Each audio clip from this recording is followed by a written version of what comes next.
Mga kapuso, nagbabalik po tayo dito sa Manila North Cemetery kung saan habang papataas po ang araw ay paparami din ang mga kapuso nating dumadalaw dito sa kanilang mga yumaong mahal sa buhay.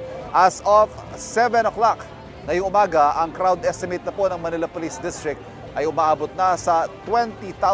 Napakabilis po ng naging talo niyan dahil kaninang 6 a.m. estimate ay nasa 3,000 more or less lang ang kanilang bilang, pero ngayon pa po ay nasa 20,000 na.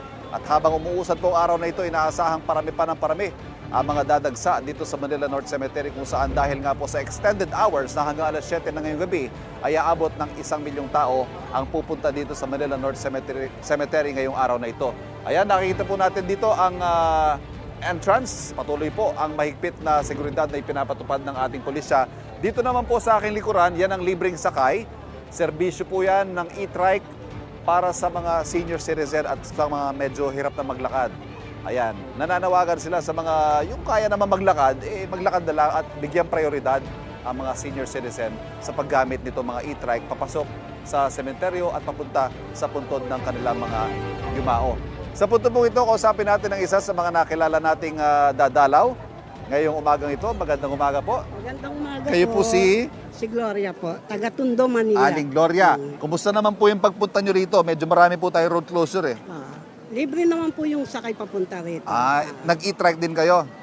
Oo. Jeep lang po. Jeep. Okay naman, wala naman tayong naging problema. Wala naman Sino po po ba dinadalaw natin dito? Magulang po namin sa mga kapatid. Ito ho ba talagang taon-taon hindi nyo pinalalampas? Ay, hindi po. At November 1 talaga kayo? Bakit po? Ano hong kahalagahan para sa inyo ng araw Kasi nito? po parang reunion na rin po ng mga kapatid ko. Yung iba kong kapatid. Pero bawal mag-party bawal daw Hindi maingay. po. Tinapay nga lang po ang baon eh. Okay. So kaya pa naman po, hindi naman mag-i-trike, maglalakad lang. I-trike na. I-trike na. Mamaya. Senior na po. Senior na. Pero grooving pa. Maraming salamat po, Nanay Gloria.